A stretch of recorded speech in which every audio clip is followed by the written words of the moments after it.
राधा आराधिता येन सो श्री राधा राधिता। राधा जी आराधित होती हैं जिनसे, वो है श्री राधा आराधित, और राधा आराधिता है श्री राधा। और राधा जी भी कभी कभी आराधना करती हैं जिनकी, वो है श्री राधा। ऐसे श्री राधा कृष्ण स्वरूप को नमन। इस वैष्णव कृष्ण भक्ति के मार्ग में प्रेम की आकृति श्री राधा जी हैं और आनंद रूप श्री कृष्ण हैं। इसकी प्रतीति करने के लिए माधुर्य स्वरूप वृंदावन में, ये धाम में ब्रह्मचर्य प्रमाण से, ब्रह्मचर्य मार्ग से, उत्कृष्ट मार्ग से कोई महामानव जो श्री हित हरिवंश संस्था के अर्भक हैं, उनकी तुलना में वहाँ जो महापुरुष सब हुए हैं उसमें एक बालक हैं, वो आज एक अलंकार घटित हो रहे हैं, सिद्ध हो रहे हैं। श्रीमद् वैष्णव कृष्ण भक्ति शरणौ प्रेमाकृति राधिकानंद कृष्ण इति प्रतीति करणे माधुर्य वृंदावने धाम्नि ब्रह्मचर्य प्रमार्ग विषया कश्चिन् महामानवो लंकारो घटते धुना हित हरि श्रीवंश संस्थार्भक है। ऐसे सौम्य स्वभाव सन्मूर्ति प्रेमानंद ब्रह्मचारी जी आदर्श मार्ग में रहते हुए प्रतिक्षण सर्वदा श्री युक्त होकर वर्धमान होते रहें, ये शुभकामना है। ये आप लोगों से प्रार्थना। इसमें खास बात यही है कि मसकहीं करें बिरन चियज अजय मशक्ते हीन।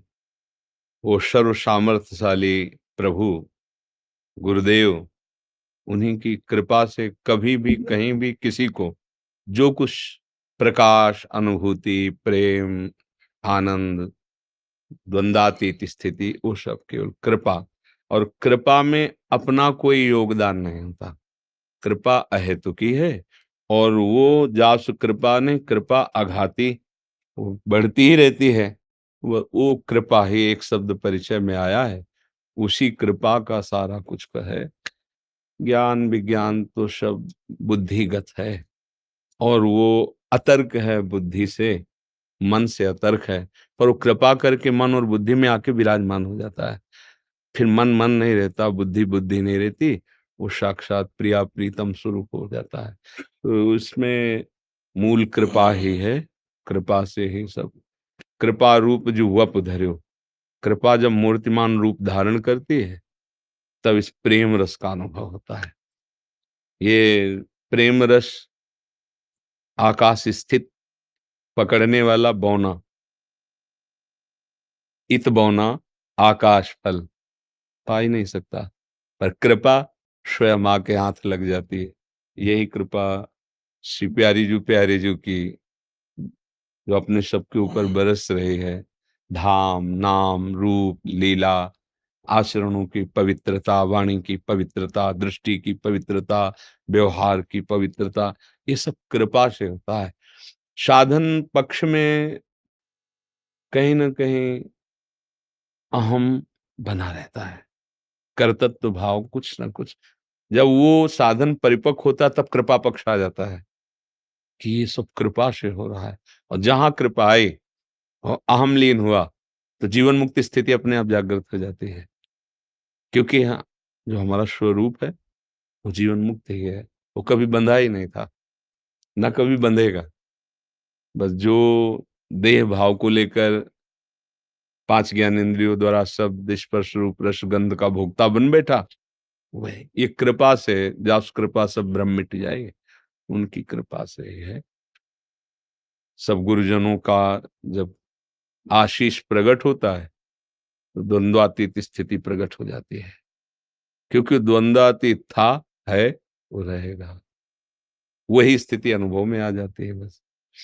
अब उस जो प्रेम है वो अपने आप से अपने आप में है। प्रिया प्रीतम अपनी आत्मा है, आत्मा हरिवंश प्रगट परमानंद हमारे आत्मस्वरूप श्री प्रिया प्रीतम है, आचार्य हैं। गुरुदेव ये हमारी आत्मा है।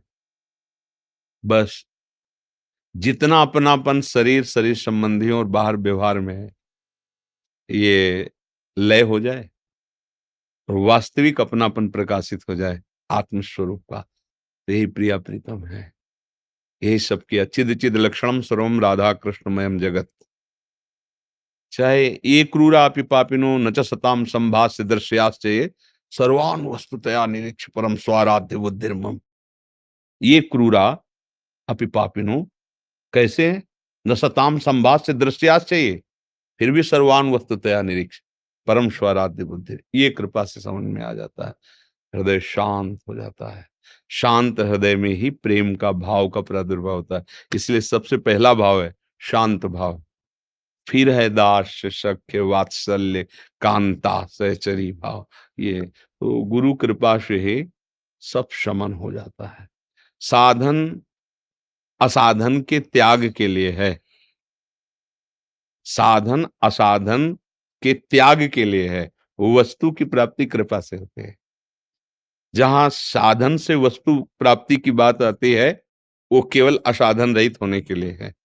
क्योंकि कारण तो बना ही साधन ना, असाधन छूटा तो निर्मल हृदय में, निर्मल बुद्धि में अनुभव हो गया वो परमात्मा सब कुछ प्रभु है। श्री कृष्ण ही मन बने, इंद्रियाणाम मनस्य, वही बने हुए, वही बुद्धि बने हुए, वही अहम है। मैं शब्द केवल कृष्ण है। मैं ही था, मैं ही हूं, मैं ही रहूंगा, तो ये मैं कौन है? ना समझकर पांच भौतिक देह में आरोप करके अमुक जाति, अमुक कुल, अमुक विद्या, अमुक पदवी, उसका भ्रमात्मक स्वरूप आ गया। और ये सब हटाओ तो अहम जो निषेध किया जाता है वो ब्रह्मास्मि, वो ब्रह्म ही है। भगवान ने मैं वही हूं। और जब मैं आरोपित मिथ्या में हो जाता है, भ्रमात्मक में, तो वो बंधन का कारक होता है। वही मैं जब सत्य में स्थित हो जाता तो वो मैं है ही श्री कृष्ण, वो ब्रह्म ही है। मैं अहम, ये शुद्ध ब्रह्म का स्वरूप है। अहम जो मैं है शुद्ध ब्रह्म का स्वरूप है। पर उसका अंतःकरण धर्म में उतर जाना और फिर देह भाव से युक्त हो जाना, यही बंधन का कारण बन गया है। ये अंतःकरण धर्म का मैं, कर्तृत्व भोक्तृत्व, अहंकार विमूढ़ आत्मा करता हमिति मन्यते, इसका थोड़ा ग्रंथि सुलझ जाए गुरु कृपा से, तो कर्तृत्व भोक्तत्व भाव देह का हटे, तो आप देखोगे वो जो मैं स्फुरित हो रहा था वो प्रभु ही है, दूसरा नहीं है। अपनी तो सत्ता ही नहीं है। जो हमने एक अलग सत्ता मान रखी, अमुक पदवी, अमुक विद्या, अमुक कुल, अमुक अमुक, ये भ्रम है। ये जहां हटा तो वही वही है। भक्ति की स्थिति हो जाती, ब्रह्म नहीं, माया नहीं, नहीं जीव नहीं काल, अपनी सुध ना रहे एक रहे नंदलाल। और ज्ञानी की स्थिति होती है केवल केवल मैं ही मैं के सिवा कुछ नहीं है, बस। और माया सांसारिक पुरुष की स्थिति रहती, मैं और तू, तेरा और मेरा, तो ये झंझट मिटाना है। तेरा मेरा ये झंझट मिट जाए तो शुद्ध आनंद है। कहीं कोई भी कोना ऐसा नहीं जहां आनंद बिखरा न घूम रहा हो। दसों दिशाएं उसके लिए आनंदमय होती हैं। जिसका ये द्वंदात्मक भाव नष्ट हो जाता है, मायाकृत भाव नष्ट हो जाता है। खूब निरंतर नाम रटन करता रहे और गुरुजनों की कृपा मनाता रहे, बस। साधन में उतना बल नहीं है कि हमें द्वंद्वातीत कर सके, कृपा में बल है। इसीलिए मोक्ष मूलम गुरु कृपा कहे गए ना। ये साधन भगवत कृपा से बनता है, जो बनता है साधन। पर उसके बाद पता चला कि साधन तो केवल असाधन त्याग के लिए है। बात तो जो बनती है या बनी है वो तो केवल कृपा, अहेतु की कृपा से बनी है। उसमें साधन पक्ष मैं ने ऐसा किया तो उसका परिणाम ये भगवत प्राप्ति नहीं होती। किसी भी क्रिया का परिणाम भगवत प्राप्ति नहीं है। क्रियाओं के परिणाम तो शुभ और अशुभ फल प्रदान करने वाले होते हैं। शुभ क्रिया अशुभ क्रिया, भगवत प्राप्ति क्रियाओं का परिणाम थोड़ी है। भगवत प्राप्ति तो कर्तृत्व भाव के त्याग का जब भाव उदय होगा तब अनुभव होगा। ये क्या है, बहुत बढ़िया कृपा है प्रभु की। अभी समय है, निकल चलते हैं, अपने देश निकल चलते हैं। जो भी माया के भ्रम में फंसे हैं, इसका त्याग करके बस कहाँ जाना है, अंदर ही है सब। यही धाम है, यही लीला हो रही, यही सब नारायण या गौर श्याम को हृदय निकुंज बसे, यहीं बैठे हुए हैं। और वो कर्तुम अकर्तुम अन्यथा कर्तुम है। सुई के छेद में जहां धागा जाना मुश्किल है, वहां से अनंत ब्रह्मांड पार कर सकते हैं वो। यही सब कुछ लिए बैठे हैं। अनंत ब्रह्मांडों का वैभव, धाम का वैभव सब अंदर ही लिए बैठे हैं प्रभु। हमारे हृदय में भी बैठे, चींटी के हृदय में भी पूरा वैभव लिए बैठे। बड़ा अनुभव वो गुरु कृपा से हो जाता है। गुरु को साक्षात हमारे ऊपर कृपा करने के लिए कृपा ही प्रभु की आई है, प्रभु ही कृपा रूप धर के आए हैं। अधीन कर दे मन को गुरु के। भाई यही कठिन, आज जो भगवत प्राप्ति में कठिनता है ना, कि हम बुद्धि बल से पार होना चाहते हैं। आप परंपरागत या महापुरुषों के बिना गुरु कृपा के वास्तविक जो जड़ चेतन की भ्रमात्मक ग्रंथि हुई है, उसका निवारण नहीं पाएगा। उसका निवारण गुरु कृपा से, तभी एकदम फिर सब साधन पक्ष, तपस्या पक्ष, ये सब गौड़ हो जाते हैं। फिर बस होता है वचनम करिष्ये। अब जो ही कहें करें हम सोई, आयस लिए चले निज दासी। मन क्रम वचन त्रिशुद्ध सकल मत, हम श्री हित हरिवंश पासे। मन वचन कर्म से अपने आचार्य और गुरुदेव के वचनों का पालन किया जाए, उन्हीं के द्वारा दिए बल से परम पद हमारे हाथ में रखा हुआ है। हमारे हाथ में रखा है। जैसे पिता की संपत्ति पर गंवार बालक भी सरकारी कानून से अधिकारी बन जाता है। पड़ोसी का लड़का बहुत न्यायाधीश हो, पढ़ा लिखा हो, तो वो अधिकारी थोड़ी बन जाएगा। लेकिन वो पिता का पुत्र जो विशेष ज्ञान विज्ञान संपन्न भी नहीं है, वही अधिकारी बन जाता है। ऐसे ही जो हर पल प्रभु की कृपा मनाता रहता है, प्राप्त सुख दुख को समान भाव से सहता हुआ निरंतर भगवत स्मरण परायण रहता है, वो भगवान की परम पद को, परम गति को ऐसे ही प्राप्त कर लेता है जैसे अबोध बालक पिता की संपत्ति का अधिकारी हो जाता है। प्रभु बहुत करुणामय है, समय दिया है मानव योनि में। खूब अच्छे आचरण करते हुए, भजन करते हुए प्रभु की कृपा का अनुभव करें, इसी जन्म में प्रभु का साक्षात प्राप्त करें। दीपक जादौन जी। राधे राधे महाराज जी, आपके चरणों में कोटि कोटि प्रणाम। महाराज जी, जो कर्म स्वार्थ से किया जाता है उसका भी फल और पुण्य मिलता है?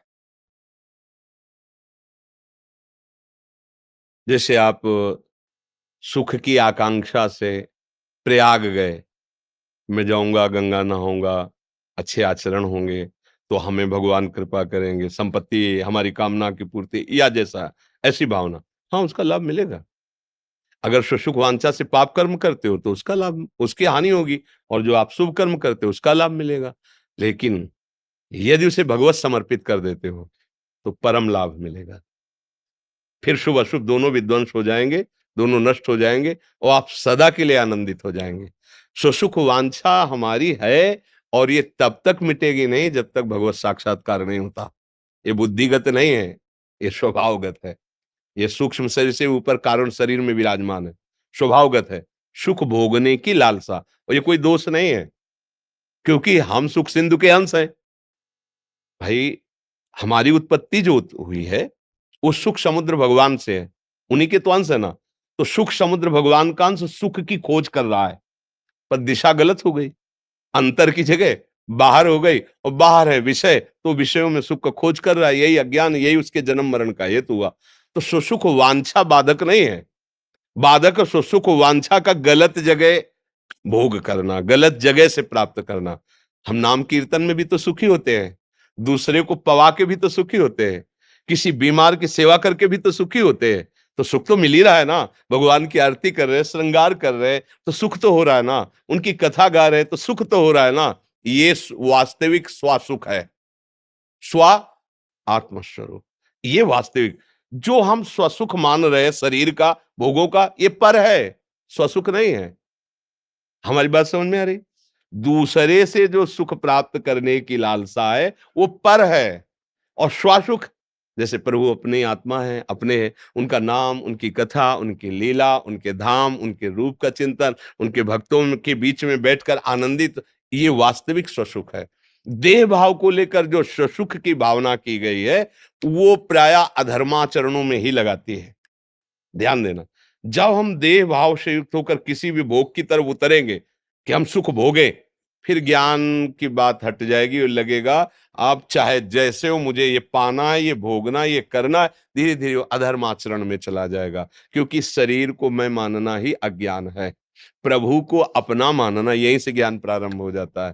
तो गुरुदेव, प्रभु, संतजन, ये कहने को दो तीन चार शब्दों में है एक ही, भक्ति भक्त भगवंत गुरु चतुर्नाम बपु एक।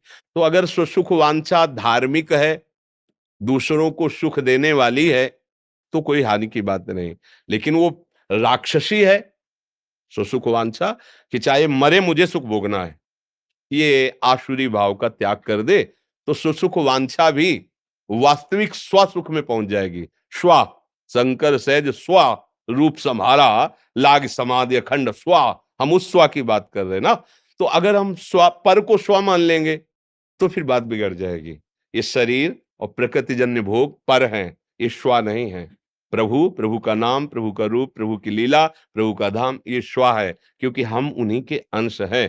अगर इस भाव से हम कहीं भी कुछ भी, तो हमसे अधर्म होगा ही नहीं, क्योंकि प्रभु सामने हैं, प्रभु लक्ष्य में है। और जब शरीर लक्ष्य में होता है, तो चाहे जितना सावधानी करें, अधर्म हो ही जाएगा। शरीर प्रधान भाव रखने वाला देहाभिमानी, उसके द्वारा दो प्रकार के कर्म होते रहते हैं, शुभ और अशुभ, लेकिन भागवतिक कर्म नहीं होते। जो शरणागत होकर संतों का सत्संग सुनता है भाव, उसके अंदर फिर एक शुभ अशुभ से अलग कर्म होता है भागवतिक। जो कर्म हुआ प्रभु की प्रेरणा से, प्रभु को समर्पित करते हुए शास्त्र सम्मत कार्य करना, तस्मात् शास्त्रम प्रमाणम थे, अब वो ऊंचे उठ जाएगा। वो अध्यात्म की भूमिका पर विचरण करेगा और वास्तविक सुख को प्राप्त कर पाएगा। सचिन दत्ता जी दिल्ली से। श्री हरिवंश महाराज जी, आपके चरणों में कोटि कोटि प्रणाम। महाराज जी, आपने देह की आसक्ति को छोड़ने को बोला है और गुरु भी एक तत्व है, परंतु संत भगवान जब शरीर छोड़ते हैं तो उनकी समाधि बनाई जाती है उनके। देखो, हमारी चिंतन की बात, केचुल छूट गई, सांप निकल गया, पिंजड़ा पड़ा हुआ है, पक्षी उड़ गया। चैतन्य घन आत्मस्वरूप भगवान का अंश है। वो इस शरीर को मैं मान करके भोगों को भोगते हुए फंस गया था। गुरु कृपा से देह भाव नष्ट हुआ, समझ रहे हैं? अब हम परमात्मा स्वरूप में स्थित हो गए। देह का महत्व नहीं, पर जिनका देह भाव जिनकी कृपा से नष्ट हुआ है, वो उसको ब्रह्म रूप देख रहे हैं। समझ पा रहे हैं कि ये हमारे गुरुदेव का शरीर है, ये भी ब्रह्म रूप है। अब इसको समाधि में स्थित करके कुल परंपरागत उनकी पूजा हो रही, भाव बन रहा है, बात ये है। उसको कोई फर्क नहीं पड़ता स्वरूप को। मान लो कोई शिष्य ना हो, कोई ना जानता हो कि इस कोटि का महात्मा है, शरीर छूटा पड़ा है, कहीं भी पड़ा है शरीर, तो क्या उसकी गति में अंतर पड़ेगा क्या? क्या उसका देह, ये केवल भाव संपादन के लिए कि मुझ अधम को जिस शरीर के आश्रय से अज्ञान का नाश हुआ, उनके श्रीमुख से वचन सुने, उनके शासन, उनके दुलार, उनके प्यार ने मुझे माया से मुक्त किया, मेरे लिए वो शरीर भी ब्रह्म स्वरूप है। हम उसे विराजमान करके आरती करते हैं, पूजा करते हैं, भाव रखते हैं, करना चाहिए। भाव है, जो ब्रह्मविद ब्रह्मयु भवति, तो सर्वम खलमिदम ब्रह्म, तो देह भी ब्रह्म स्वरूप हो गया। पर ये कब? जब हम माया मुक्त हुए तब। अगर हम माया भाव रख करके इस शरीर को, तो यही दुर्गति का कारण है और यही बंधन है और यही नाना प्रकार के आवागमन जनित दुखों को प्रदान करने वाला है। आप समझ पा रहे हैं? शरीर कोई खास बात नहीं है। देखो, 5 महाभूत हैं, उनसे बना हुआ। समाधि बना दी, ये वो पांचों अपने में मिल गए जा करके। अब हमारा भाव है मेरे गुरुदेव भगवान यहाँ है, तो काहो सो कहां जहां प्रभु नहीं। अखंड मंडलाकारम व्याप्तमेन चराचरम, कहीं भी भाव कर लो, वहां तो भाव कर लिया और उसका कल्याण हो जाएगा, उसको अनुभूति होगी। क्योंकि जहां भी भाव करेगा वो ब्रह्म स्वरूप, वो भगवत स्वरूप, गुरुदेव का भाव किया ना, वहीं उसको अनुभव में आ जाएंगे। जाकी रही भावना जैसी, प्रभु मूर्ति देखी तिन तैसी, कोई अंतर नहीं। पर वहां तक पहुंचने के लिए ये बात कही जाती है कि इस शरीर का राग त्याग करो। बिना शरीर राग के त्याग के आप अंतर की महिमा को नहीं जान पाओगे। स्थूल शरीर से राग त्याग करो, फिर आओ अंतर, अंतःकरण मन बुद्धि चित्त अहंकार, सूक्ष्म शरीर से त्याग करो, फिर स्वभाव, तीन गुण सतोगुण रजोगुण तमोगुण, इनको भी, तब तुम अपने स्वरूप को अपने आप से अनुभव कर पाए। और जहां अनुभव हुआ तो वही था, वही है, वही रहेगा, कोई अंतर नहीं। जानत तुम्हें तुम्हें हो जाए। अब ऐसे महापुरुष के शरीर का पूजन करो या तिरस्कार कर दो, जीवित या शरीर छोड़ने के बाद, दोनों में वो समान रहता है। कोई चंदन लगा रहा है तो कोई निंदा कर रहा है, लेकिन उसके हृदय में कोई द्वैत है ही नहीं। तो चंदन लगाने के प्रति वाले के प्रति कोई आशीर्वाद नहीं, और गाली दे के पीटने के वाले कोई उसके लिए श्राप नहीं, क्योंकि वो देख रहा है, भक्त है तो अपने प्रभु को देख रहा है, ज्ञानी है तो अपनी आत्मा को कर रहा है, दूसरा कोई है ही नहीं। तो ये जो भाव है कि फिर उनके शरीर की पूजा क्यों करते हैं हम, उनके शरीर की समाधि क्यों बनाते हैं, क्योंकि उनके शरीर से शब्द हम सुन पाए हैं। नहीं तो शब्द तो व्याप्त हैं, अभिव्याप्त हैं, हम कहाँ सुन पा रहे हैं। भगवान के शब्द अब भी व्याप्त हैं। शब्द निकलते ही तुरंत पूरी सृष्टि में फैल जाता है।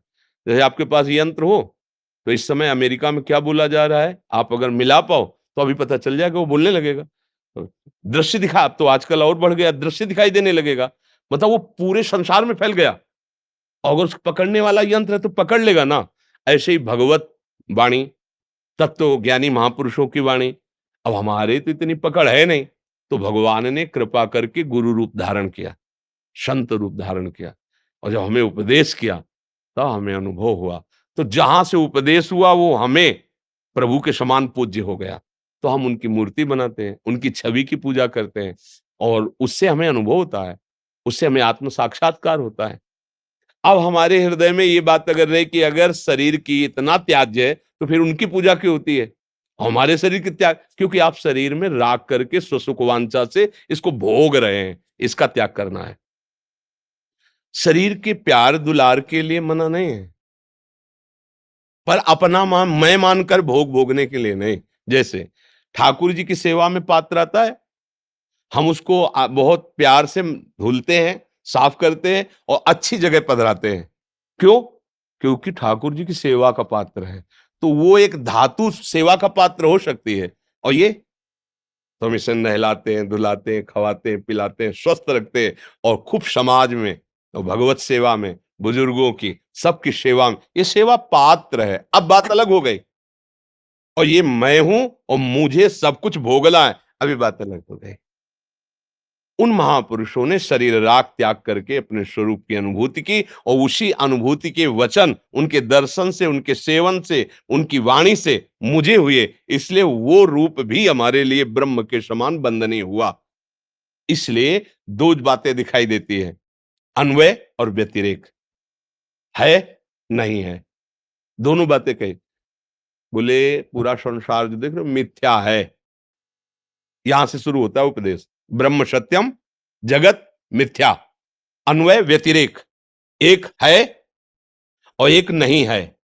और जब आप ऊंचाई पर चढ़ते हैं इस उपदेश के, तो फिर सर्वम खलमिदम ब्रह्म ने नानास्ति किंचन, कोई दूसरा है ही नहीं। आगे ना, पर यह बात तब समझ में आएगी कोई दूसरा नहीं, जो दूसरा माना पहले उसका त्याग करो। पहले राग रहित हो, फिर जब आप देखोगे तो जिससे राग रहित हुए थे वो भी वही है, दूसरा कोई नहीं है। पहले आप अगर ऐसा भाव आरोपित करोगे तो फंसे रहोगे। हमारी बात समझ में आ रही जी? महाराज जी, नारायण स्वामी जी नहीं, जो आप उनके पौत्र जी हैं, सके पौत्र जी हैं, और उनकी जीवनी और उनके कुछ श्लोक हैं। कल्याण में भी एक छपा था, एक संत का अनुभव, वो भी भाई जी ने इसमें लिखा हुआ है। अब तुम पूरा स्वाध्याय कर लेंगे। हाँ, बहुत अहोभाग्य आपके दर्शन और महापुरुषों के पावन चरित्र देने के लिए। खूब नाम परायण रहिए। नारायण स्वामी नाम की महिमा प्रकट हो, ऐसे नली लगा के सुलवाते थे। ऐसे कैसे महापुरुष है, कितना नाम जप किया कि नस नस से नारायण नारायण निकल रहा है, नस नस से प्रभु का नाम निकल रहा है। हाँ। ईश्वर